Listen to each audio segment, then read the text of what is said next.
and around. Is that okay? That's fine. That's yeah. okay. Yeah. You lead the way, pal.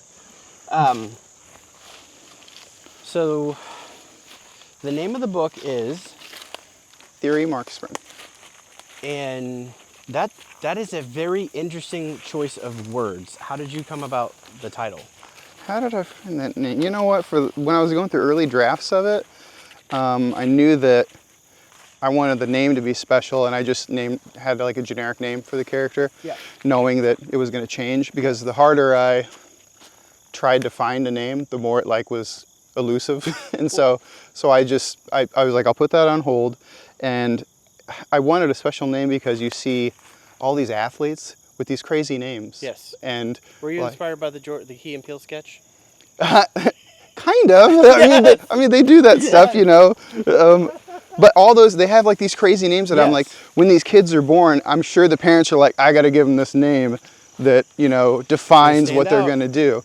There was a special on Netflix about a quarterback, and his name was Spencer Rattler, and I was like, come on. There's no way for you. I was like, come on. The dad had to do that on purpose. But so I was kind of trying to. I knew that it had to be a special name, and you know, volleyball. There's, you know, it's the same rule, not really rule, just the same happenstance.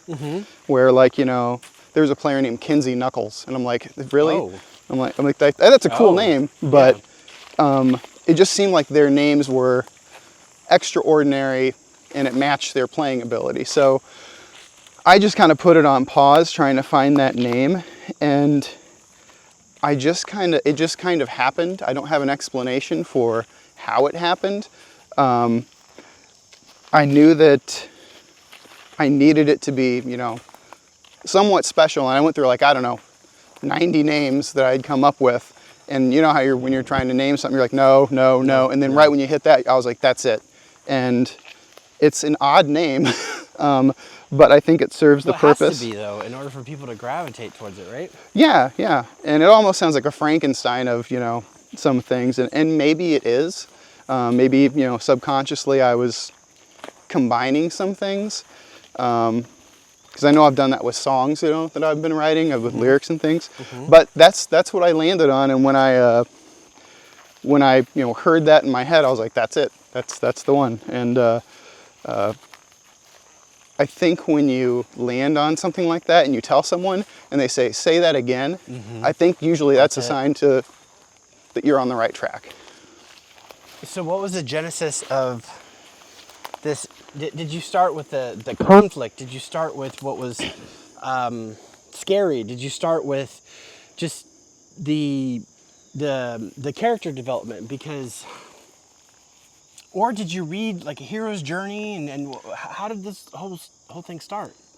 You know, I watched a single game, and I'd seen hundreds of games before. You know, Emily, my wife, played volleyball. I'd go to her games, her college games, and I never really paid a whole lot of attention. I was just like, it's a game I'm at, and it's, you know, that was about the extent of it. And I was watching her and supporting her.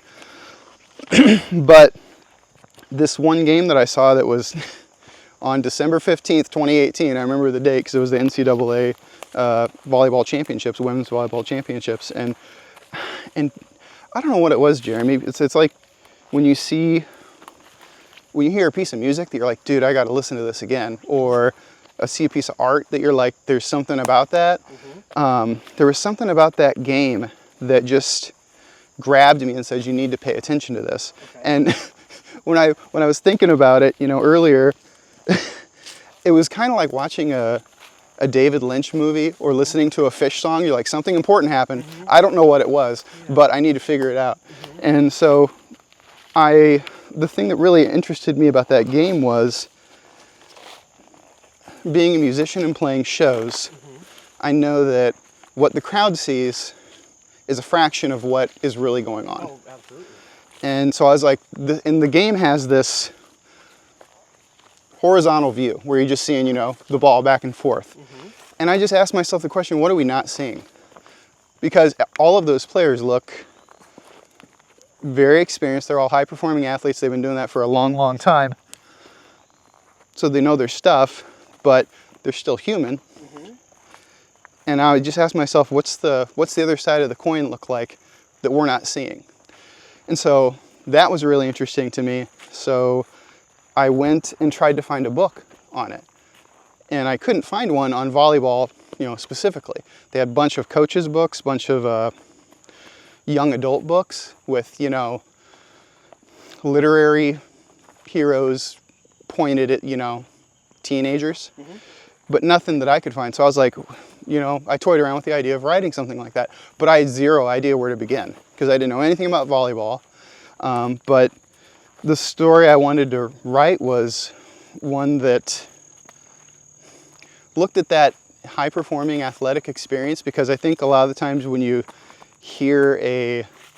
ask an athlete, why are you doing this? The high-performing ones, they're like putting themselves through all the paces and all the rigmarole, and they're always like, I want to be a championship, I want to be champion, I want to win, I want the gold. And part of me was like, I don't think that's a true motivational answer, because there's a why behind it, and I don't know what if they're really exposing the why of that. And that's the story I wanted to tell, like why they were doing this, which sometimes as humans, I don't think sometimes, all the times as humans, we tend to bury that why under the passion. And then only when, like you were saying earlier, when you stop and take a breath, does it all catch up with you and you go, this is why I was doing this. Is this a pure reason? Should I still be doing this? Is it worth it? And that's the story I wanted to tell through the lens of a high-performing athlete. Does that make sense? Absolutely. I do not want to spoil anything, but I want to talk around it. To me, it's refreshing that it's not the psychology of the weight of the what athletes go through. I've always seen, because I was terrible at sports in high school, but it was an escape for me, a way to get out, so that's what I did. Wrestling, football, and... I wrestled. That was the hardest sport I've ever done in my life. Oh, conditioning. Oh it my was just God. Bonkers, yeah. Go fight for 6 minutes. And then Oh, yeah, absolutely. And then you do it 3 times a day. Oh. Like at a tournament. I don't know how we did that. And then don't eat on top of it. Oh, no. God, no, because you won't make weight. Yeah. But it's just these young people, their lives are wrapped around 6 minutes or, whatever the game is, or the match, or the objective. And I've seen time and time again, I'm not taking away from it, but I've seen time and time again, the star football player blows out his knee, or the basketball player breaks an ankle or a leg or something. And it was, it's just really awesome to see you put. I've always loved female heroes. I think I've always been drawn to, like, I remember as a kid watching the Aliens franchise, and Ellen Ripley in that, and at least in the first 2 movies, is one of the best heroes ever. And it's not because she's this badass, it's because A, she's really smart, B, she's full of flaws. She's totally flawed, and she's just trying to stay alive. And that kind of changes as the franchise goes on. But in the first 2 movies, it follows that sort of timeline. But Ripley and Sarah Connor are underrated. Yes, in my opinion. Yeah, absolutely.